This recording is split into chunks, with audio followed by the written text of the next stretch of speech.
안녕하세요. 이번 강의에서는 트랜스포머 네트워크에 대해서 설명드리겠습니다. 원래 트랜스포머 네트워크는 자연어 처리를 위해서 개발이 되었지만 최근에는 영상 처리 분야에서도 컨볼루셔널 뉴럴 네트워크를 추월하는 성능을 보이고 있습니다. 자, 트랜스포머 네트워크에 대해서 설명하기 전에 먼저 트랜스포머 네트워크가 출현하게 된 배경과 요소 기술에 대해서 설명드리겠습니다. 트랜스포머는 원래 시퀀스 투 시퀀스 트랜스포머를 위해서 만들어졌습니다. 일반적으로 굉장히 많은 자연어 처리 관련 작업들이 시퀀스에서 시퀀스로의 변환에 의해서 수행이 됩니다. 예를 들면은 머신 트랜슬레이션 같은 경우 특정한 언어로 구성된 하나의 텍스트 문장이 주어지고요. 이 문장을 다른 언어로 구성된 텍스트 문장으로 변환을 합니다. 여기에서 자연어는 길이가 일정하지 않은 시퀀스에 해당하기 때문에 시퀀스 투 시퀀스 트랜스폼의 일종이라고 볼 수가 있고요. 퀘스천 앤서링 같은 경우도 질문이 시퀀스로 주어지고 앤서가 시퀀스로 구성되기 때문에 시퀀스 투 시퀀스 변환으로 풀 수가 있습니다. 딥러닝을 이용한 최초의 시퀀스 투 시퀀스 모델은 2014년도에 제안되었습니다. 당시에는 리커런트 뉴럴 네트워크를 이용해서 구현을 했는데요. 예를 들어서 A, B, C라고 하는 시퀀스를 W, X, Y, G라는 시퀀스로 변하는 과정을 잠깐 설명드리겠습니다. 리커런트 뉴럴 네트워크가 리커런트 커넥션을 계속 반복해서 실행을 하면서 A, B, C라고 하는 세 개의 입력 시퀀스를 받아들입니다. 그렇게 되면 여기 그 리커런트 뉴럴 네트워크의 내부 그 스테이트가 A와 B와 C를 모두 서머리한 그러한 벡터로 변환을 하게 되고요. 그 다음에 EOS, End of Sentence라는 명령이 들어오면은 이거는 입력 문장의 끝이다 라는 신호로서 받아들여서 출력 토큰을 하나씩 만들어내기 시작합니다. 일단 첫 번째 토큰은 W이고요. W를 또 입력을 받고 그 다음에 지금까지 컨텍스트를 입력받아서 같이 결합해서 다음 토큰을 만들어냅니다. 그 토큰은 X가 되고요. 그 다음에 X를 입력으로 받아서 컨텍스트와 결합해서 다음 토큰을 만들어냅니다. 이러한 과정을 반복하고 모든 토큰이 만들어지면 그 이후에는 end of sentence 심볼을 다시 한번 출력을 하게 됩니다. 그 이후에 시퀀스 투 시퀀스 변환을 위해서 가장 널리 사용되는 모델은 인코더, 디코더 모델입니다. 전체 구조는 이 앞부분에 해당하는 인코더하고 또 이 뒷부분에 해당하는 디코더로 구성이 됩니다. 네, 인코더의 역할은 입력 시퀀스를 받아서 일종의 벡터죠. 컨텍스트로 변환하는 역할을 수행합니다. 즉, 입력 문장이 들어왔을 때 인코더가 계속 이렇게 입력을 하나씩 받아들이면서 결국 하나의 인베딩 벡터, 컨텍스트 벡터를 만들어냅니다. 그러면 디코더는 이 컨텍스트 벡터를 받아서 하나씩 앞에 설명드린 바와 같은 그 방식에 의해서 아무것도 없는 상태에서 첫 번째 토큰을 만들고 그 토큰으로 인해서 다음 토큰으로 만들고 이 과정을 반복함으로써 출력 시퀀스를 합성합니다. 이와 같은 인코더, 디코더 모델이 궁극적으로 학습하는 것은 입력 시퀀스, 이쪽 파트를 X라고 표현하고요. 그 다음에 출력 시퀀스를 Y라고 표현을 하겠습니다. 입력 시퀀스가 주어진 상태에서 출력 시퀀스가 나올 이 확률을 학습하게 됩니다. 여기서 X하고 Y를 각 토큰별로 이렇게 쭉 쓰면은 입력 시퀀스는 N개의 토큰으로 구성되어 있고 이 입력을 받아서 출력 시퀀스로 변환해주는 그러한 조건부 확률이 됩니다. 근데 실제로 이러한 확률을 디컴포즈 하게 되면은요, 그 첫 번째 샘플을 만들고 그 첫 번째 그 토큰을 컨디셔널 텀으로 하고 두 번째 토큰을 만들고 그 다음에 두 번째 토큰을 컨디셔널 텀에 넣고 세 번째 토큰을 만들고 이러한 과정을 반복함으로써 수행을 할 수가 있습니다. 따라서 이와 같은 확률을 또 확률식의 공식에 의해 가지고 디컴포즈를 하게 되면은 각 단계에서 자기보다 앞에서 합성한 그런 출력을 컨디셔널 텀에다가 넣고 그 상태에서 다음 토큰을 만들어내는 이러한 방식에 의해서 만들 수가 있고요. 지금 현재 자연어 처리 쪽에서 굉장히 많이 사용되는 오토 리그레시브 모델, 자기 회귀적인 모델에서는 대부분 이와 같은 그 컨텍스트와 지금까지 만든 아웃풋으로부터 다음 토큰을 예측하는 방식에 의해서 시퀀스를 생성합니다. 그 이후에 인코더 디코더 모델을 더 개선시킬 수 있는 방법으로 어텐션이라는 개념이 나왔습니다. 이 어텐션의 이제 굉장히 중요한 포인트는 이 인코더가 추출을 한 여러 가지의 정보를 이 디코더가 원하는 위치에서 원하는 만큼의 중요도를 가지고 임의의 위치의 정보를 가져올 수 있다는 것입니다. 기존의 인코더 디코더 모델의 한계점은 인코더에서 받아들인 입력 시퀀스의 모든 정보가 그 컨텍스트 벡터 하나만을 통해서 전달되기 때문에 충분한 데이터를 전달하기에는 밴드위스가 부족하다는 문제가 있었습니다. 이 어텐션 아키텍처는 각 위치에 있어서 자기가 원하는 시간 타임에서의 그 인코더의 히든 스테이트를 임의로 가져올 수가 있습니다. 근데 이 가져오는 과정은 다음과 같은 여기 H가 이 인코더의 히든 스테이트를 말하고 있고요. 이 히든 스테이트는 각 시간에서 그 컨텍스트를 의미합니다. 이쪽이라면 아무래도 이 앞쪽에 있는 컨텍스트가 잘 반영이 되고요. 이쪽에 있는 히든 스테이트는 그 해당 타임에 있는 그 토큰을 잘 반영을 하게 되어 있습니다. 이러한 히든 스테이트들을 일종의 웨이티드 썸의 형태로 결합해서 그 컨텍스트 벡터를 만들어냅니다. 그 컨텍스트 벡터를 이용해서 다음 토큰을 이렇게 합성을 하게 되는 것입니다. 이 과정에서 이 알파는 히든 스테이트, 각 타임에서 히든 스테이트를 어떠한 가중치로 통합할 것인지를 결정하는 attention weight이라고 불리우는 값입니다. 이 attention weight의 값은 다음과 같은 형태로 계산이 되는데요.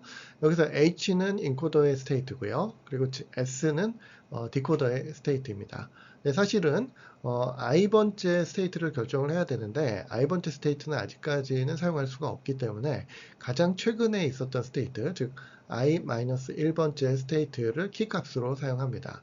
그리고 현재 스테이트에서 가장 유사도가 높은 컨텍스트에 좋은 그러니까 높은 어텐션을 주자, 높은 가중치를 주자라는 컨셉이고요.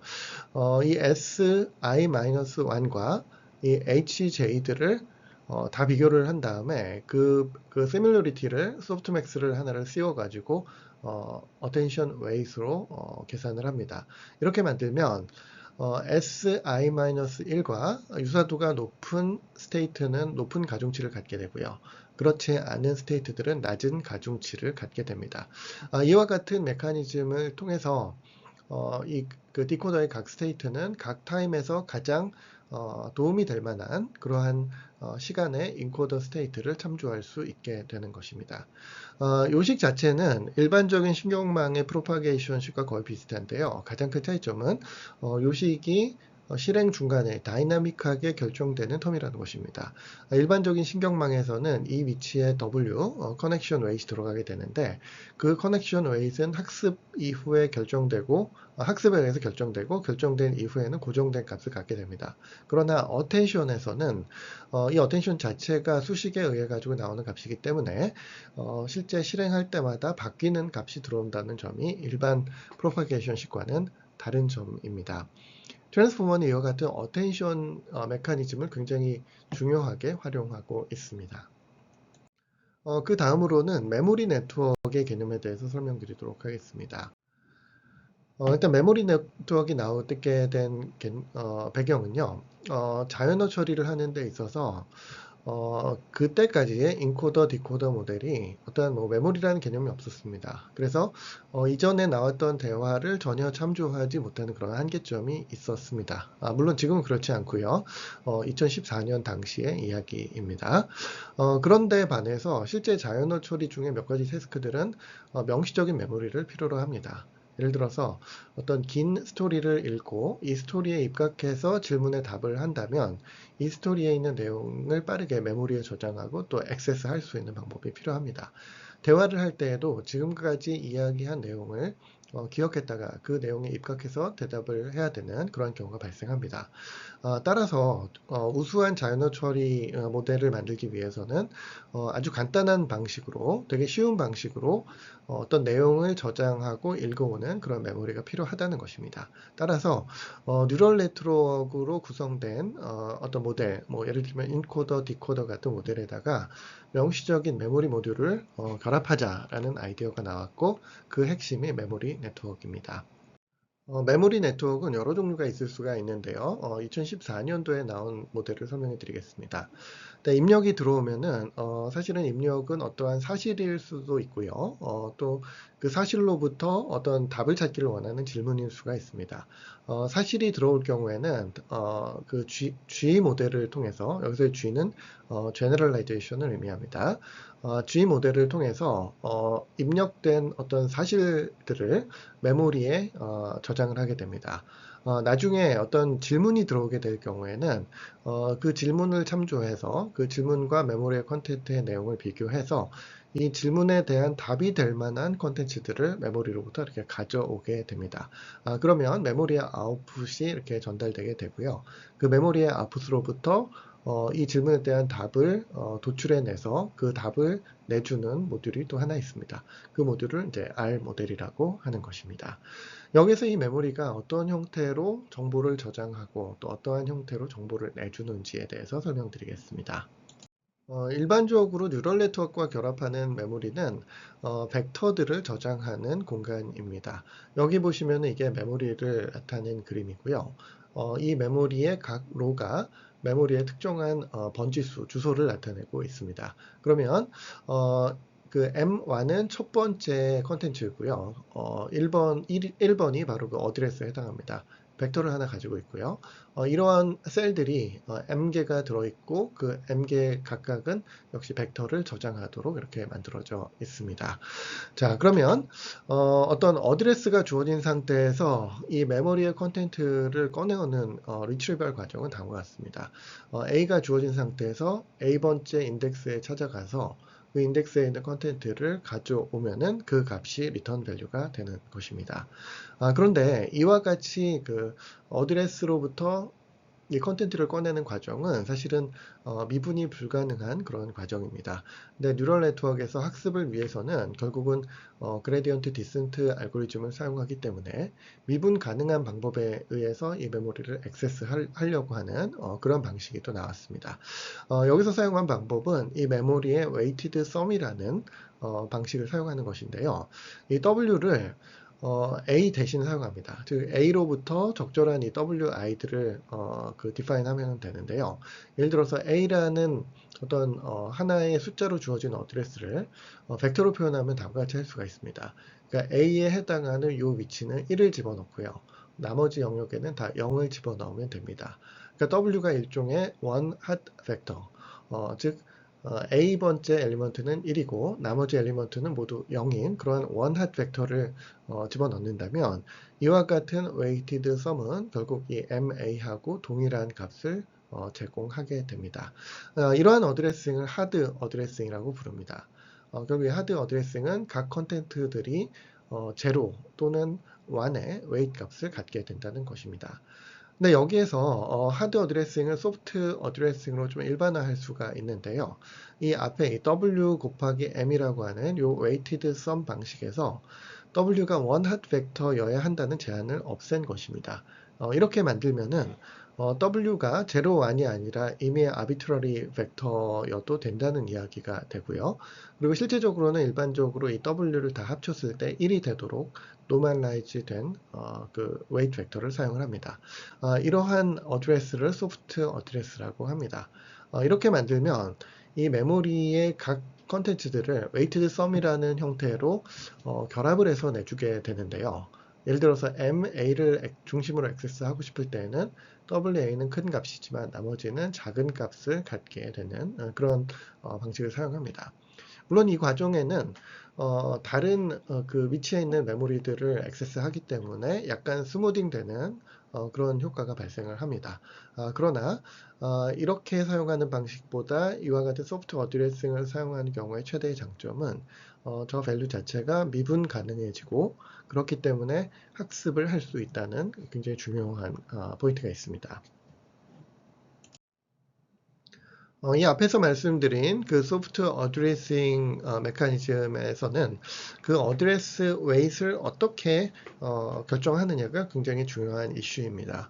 크게 두 가지 방식이 있는데요. 첫 번째 방식은 Location Based Addressing, 즉 위치에 기반해서 Attention Weight, Address를 결정하는 방식입니다. 예를 들면은 특정한 위치에서 나한테 필요한 정보를 가져올 때 자기 자신과 가까이 있는 엘리먼트들에게 높은 웨이트를 지정하는 그러한 방식입니다. 두 번째 방식은 컨텐트 베이스드 어드레싱이라고 하는데요.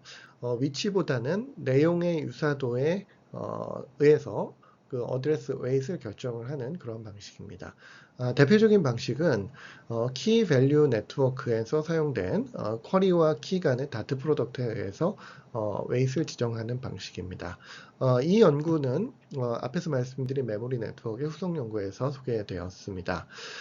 일단 여러 가지 난리지가 있을 텐데요. 이 난리지를 키와 밸류의 페어라는 형식에 의해서 메모리에 저장합니다.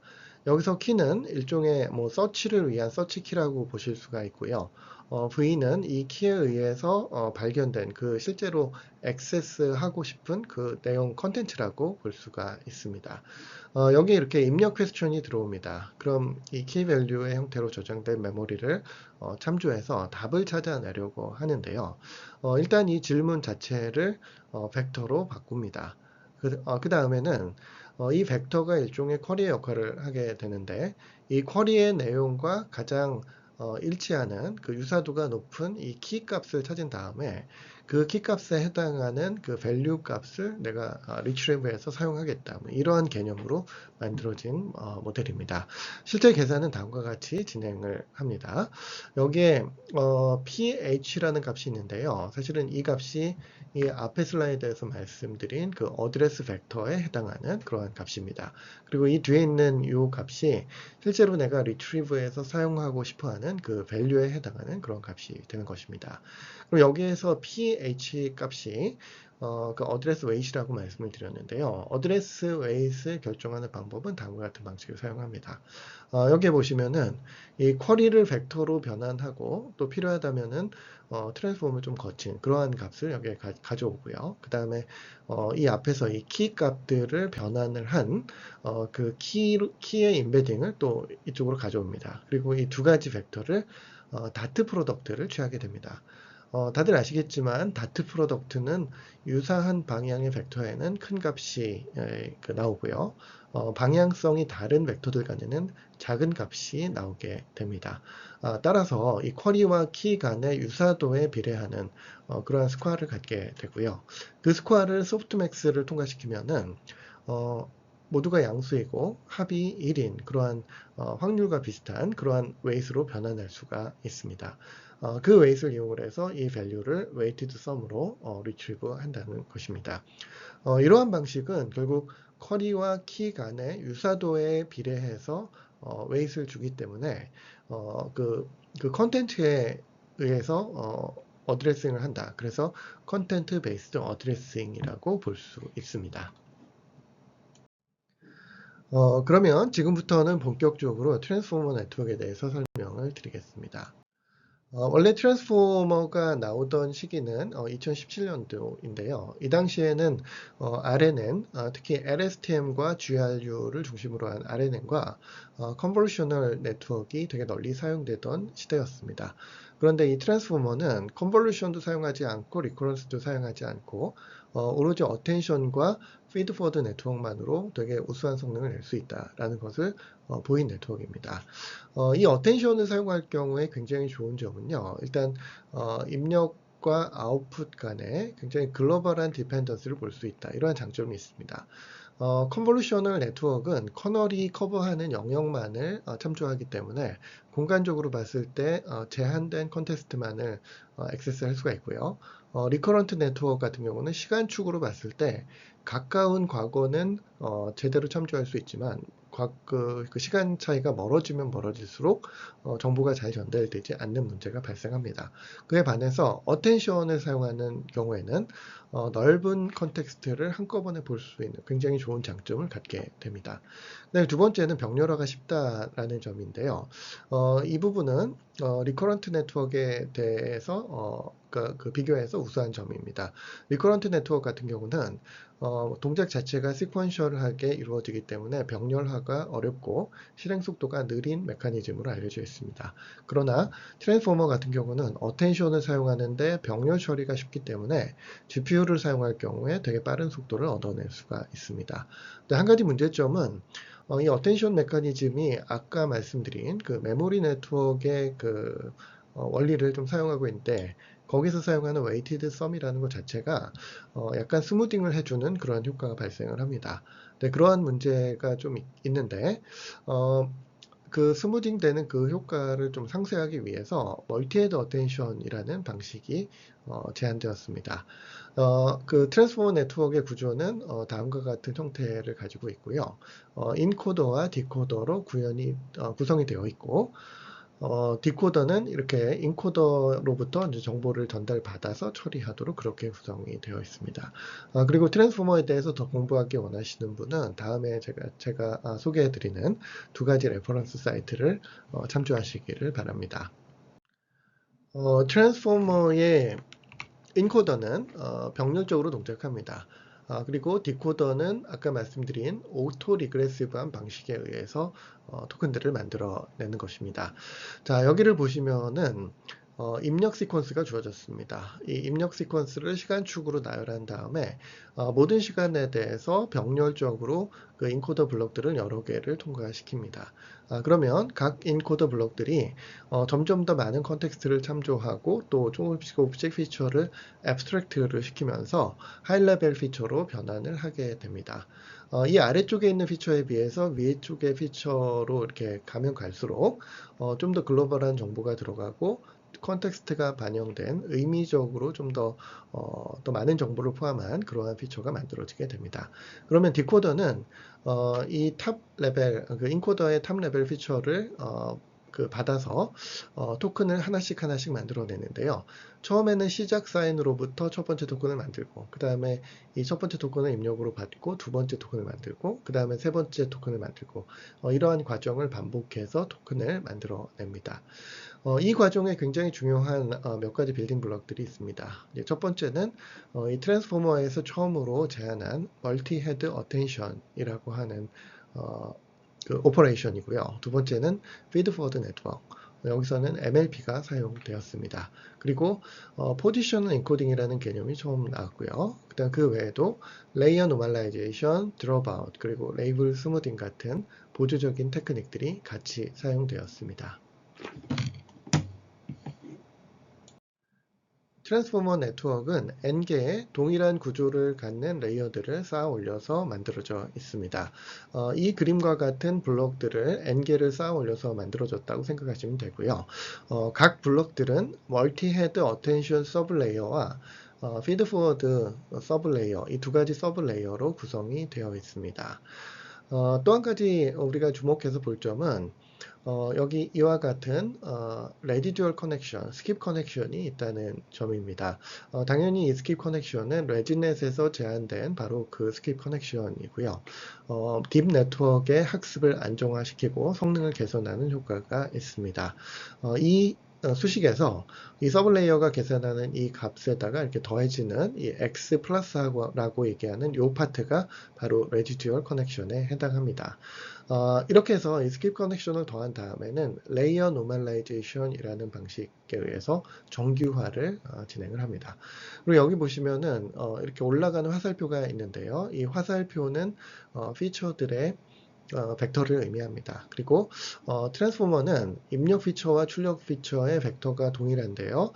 이 모델에서는 512 디멘전을 사용했습니다. 그러나 최근 개발되고 있는 더 큰 모델에서는 이 모델의 디멘전을 훨씬 더 크게 설정을 하고 있습니다. 트랜스포머 디코더에 대해서 설명드리겠습니다. 디코더는 다음과 같은 구조를 가지고 있고요. 전체적으로 보시면은 트랜스포머 인코더 블록하고 거의 비슷한 구조를 가지고 있습니다. 크게 다른 점은 몇 가지가 있습니다. 첫 번째는 트랜스포머 인코더가 멀티헤드 어텐션과 피드 포워드 네트워크 두 개로 구성됐는데 반해서 디코더 블럭은 중간에 멀티헤드 어텐션 블럭이 한 개가 더 있습니다. 이쪽에 있는 이 트랜스포머 그 서브 레이어는 자기 자신의 블럭, 즉 자기보다 아래쪽에 있는 디코더 블럭에서 받은 정보를 처리하는 멀티헤드 어텐션이고요. 이쪽에 있는 멀티헤드 어텐션은 인코더가 제공한 피처들을 받아서 처리하는 그러한 그 멀티헤드 어텐션입니다. 이 두 가지를 다 활용을 함으로써 하나는 디코더의 아래쪽 레이어에서 오는 정보를 받아들이고 또 인코더가 주는 정보를 받아들여서 같이 결합해서 다음에 피드포워드 네트워크로 전달을 하도록 이렇게 구성되어 있습니다. 또 한 가지는 동작 방식입니다.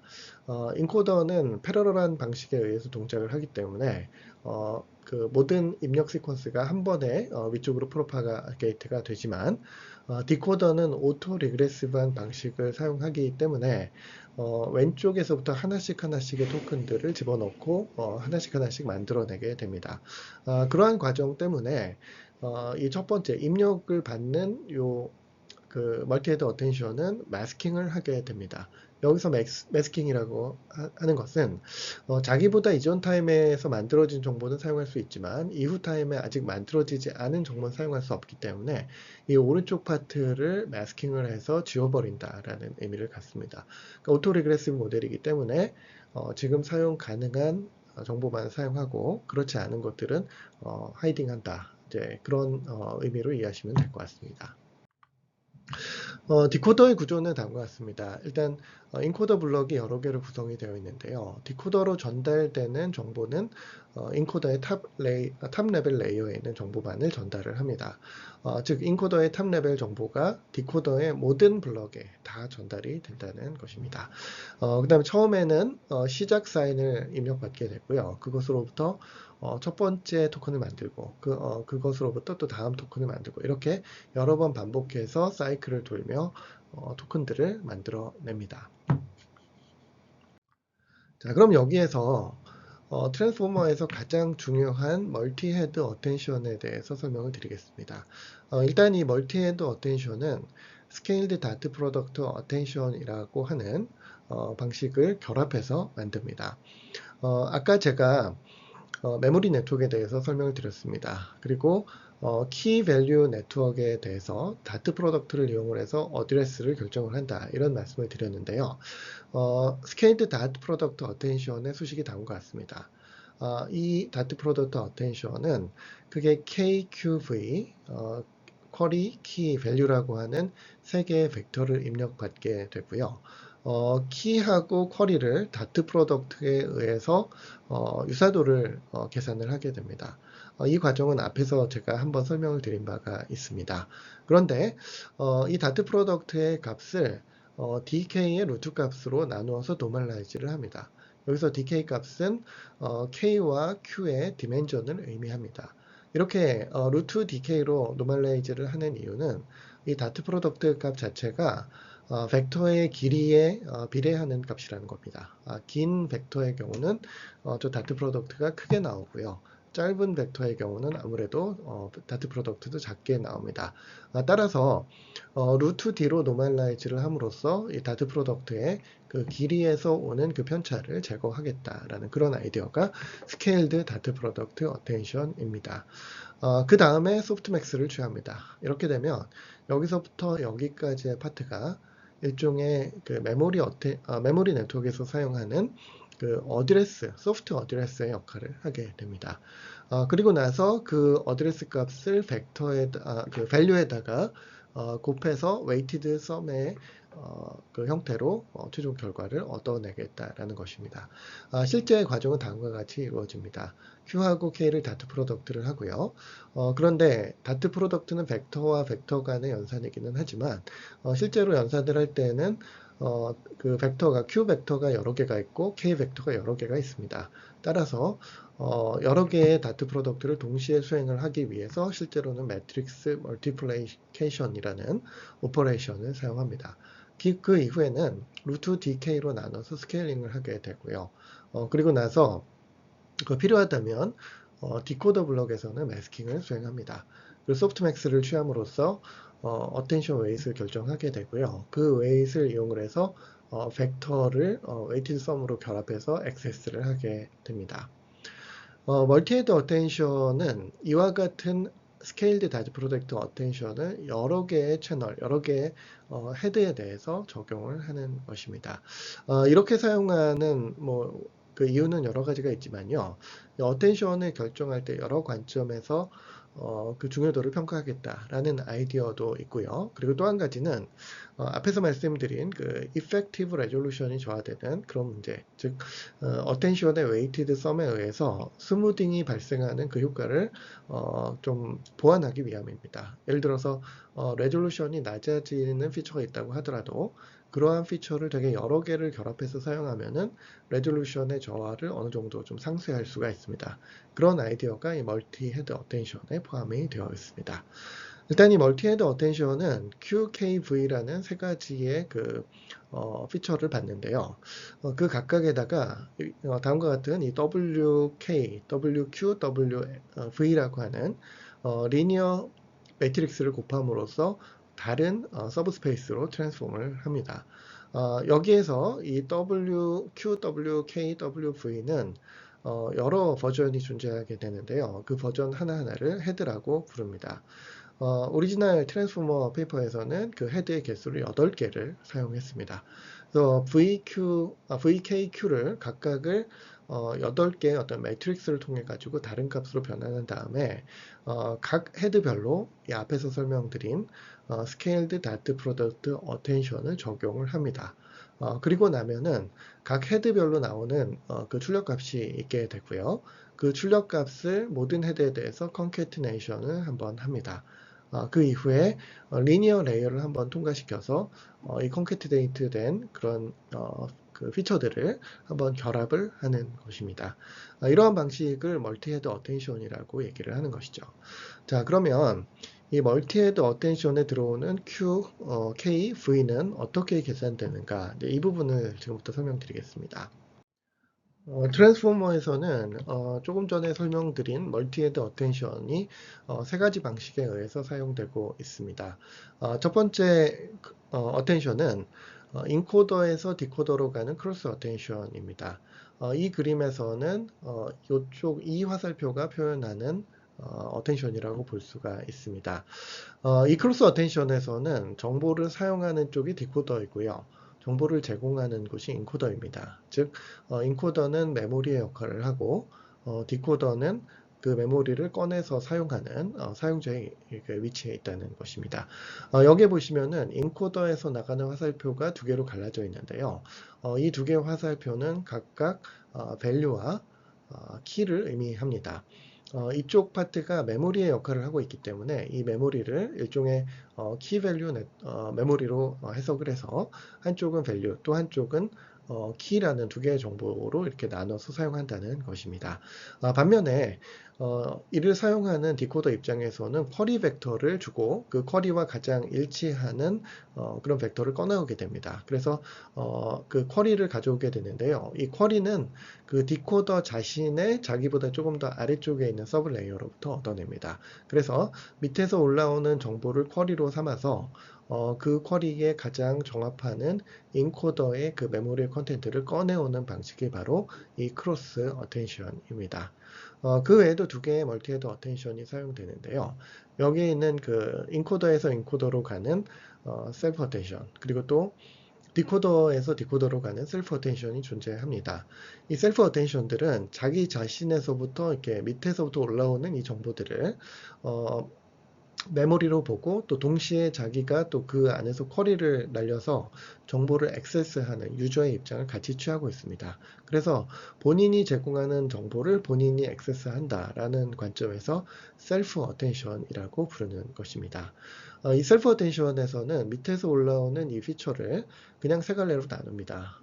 이 부분이 뭐 value, 그 다음에 키, 그리고 쿼리 이렇게 나눈 다음에 이 두 개의 그 유사도로 인해서 그 소프트 어드레스를 계산하고 그 값을 이용해서 웨이티드 썸으로 이 밸류를 액세스를 해서 피처를 사용을 하는 것입니다.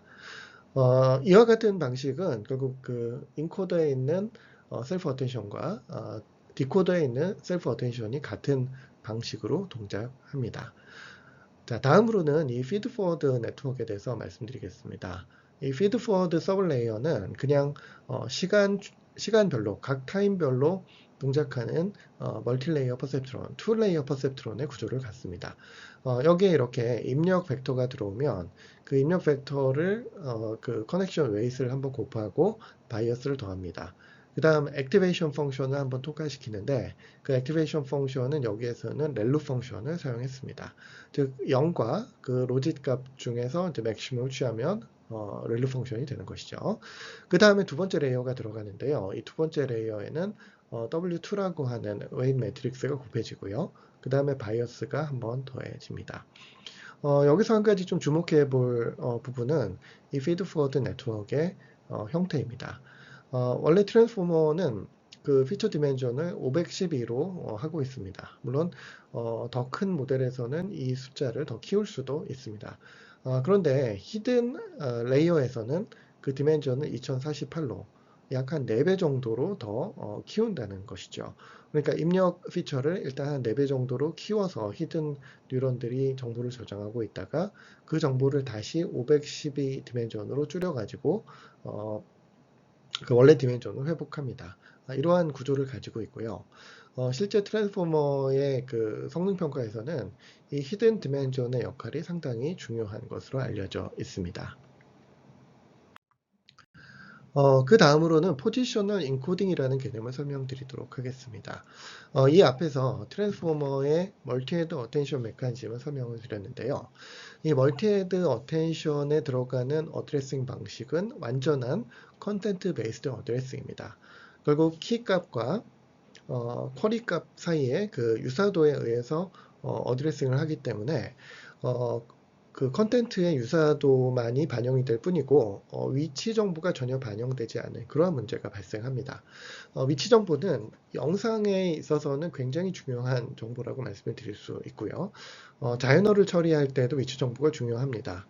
예를 들어서 여러 개의 토큰이 있을 때 비슷한 곳에 위치한 가까운 거리에 있는 토큰들 사이에 그 상관관계는 상당히 중요하고요.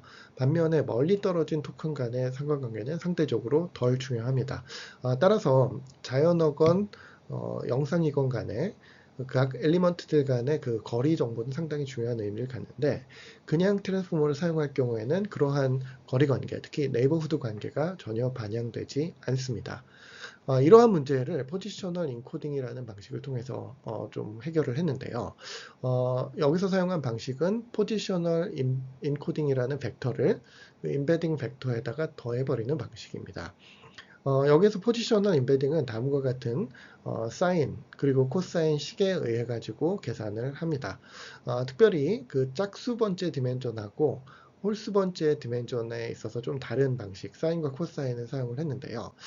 이러한 방식을 사용을 하게 되면 몇 가지 장점이 있습니다. 일단 첫 번째 방식은 사인과 코사인 함수 자체가 그냥 predefined 펑션이기 때문에 학습이 필요 없다는 점이고요. 두 번째 방식은 이러한 펑션이 주기 함수이기 때문에 아무리 길이가 긴 시퀀스라고 하더라도 그냥 사용할 수 있는 방식이라는 점입니다. 실제 사용한 방식은 이 포지셔널 인베딩을 그 액티베이션 그 시퀀스에다가 더해버리는 그런 방식입니다. 이렇게 더해버리면 다트 프로덕트에 의해 가지고 그 키와 쿼리 간의 그 유사도를 계산을 할 때 이 포지셔널 인베딩끼리 서로 비슷한 그 엘리먼트들, 즉 포지셔널 인베딩을 그 포함한 그 인베딩 사이에 그 위치 정보가 묵시적으로 들어가기 때문에 좀 가까운 위치에 있는 엘리먼트들 간의 어텐션이 증가하게 됩니다. 따라서 위치 정보가 간접적으로 컨텐트 베이스드 어드레싱에 반영이 되게 되는 그러한 메커니즘을 갖게 되는 것입니다. 이러한 내용을 좀 더 자세히 설명드리기 위해서 이 포지셔널 인베딩이 어떠한 쉐입을 갖는지 그래프로 보여드리도록 하겠습니다.